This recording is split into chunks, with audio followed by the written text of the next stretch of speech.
প্রায় ২৭ দিন পর আবারও করোনা রোগী শনাক্ত হলো তাইওয়ানে। করোনা শনাক্তের সংখ্যা নিয়ে বিশ্বের কোনো না কোনো দেশ প্রতিদিনই রেকর্ড করছে। এই অবস্থায় দীর্ঘ ১ মাস সময়ে মাত্র একজন নতুন রোগী পাওয়া করোনা ব্যবস্থাপনায় সাফল্য নিঃসন্দেহে। কিন্তু কিভাবে এলো এমন সফলতা?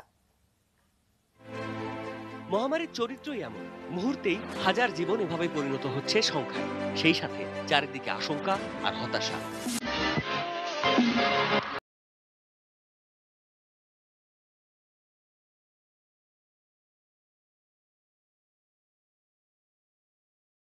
কালে তাইওয়ান যেন বদ্ধ ঘরে দখিরা হওয়ার খবর।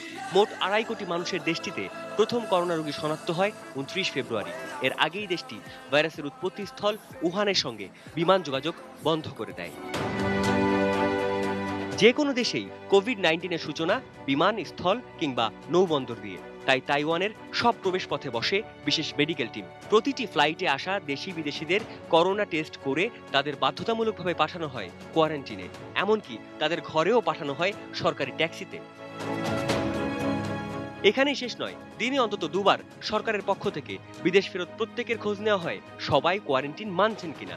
সেই সাথে পুরো তাইওয়ান জুড়ে মাস্ক আর সামাজিক দূরত্ব নিশ্চিত করাকে ১ নম্বর গুরুত্ব দিয়েছে রাষ্ট্র, জনগণ।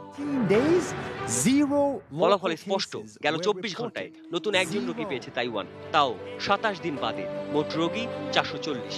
সুস্থ হয়ে এরই মধ্যে ঘরে ফিরেছেন ৭৯% নাগরিক। একদিনও লকডাউন ঘোষণা করা লাগেনি, বন্ধ হয়নি একটি দোকানও, কোনো শিক্ষা প্রতিষ্ঠান, এমনকি সামাজিক দূরত্ব মেনে স্টেডিয়ামেও চলছে খেলা। তবে মাঠে নেই দর্শক, অথচ ভাইরাসের মূল কেন্দ্র চীনের সবচেয়ে কাছের প্রতিবেশী ওরা। Taiwan is a free, democratic, open and amazing place. এতটা অর্জনের পরও দেশটির নৌবাহিনীর একটি জাহাজে করোনা ছড়িয়ে পড়ায় জনগণের কাছে ক্ষমা চেয়েছেন প্রেসিডেন্ট সাই ইং ওয়েন।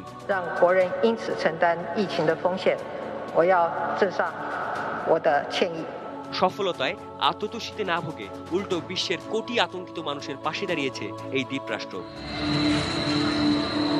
২০১৬-তে গণতান্ত্রিক পথে হাঁটতে চাওয়ার দোষে চীনের গুডবুক থেকে নাম কাটা যায় তাইওয়ানের।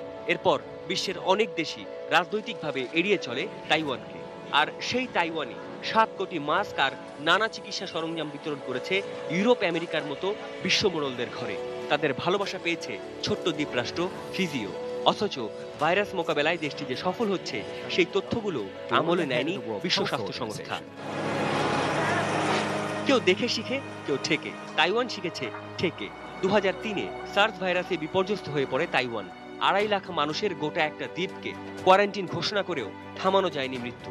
এমন মহামারীতে বাঁচার উপায় একটাই, সংক্রমণ থামানো।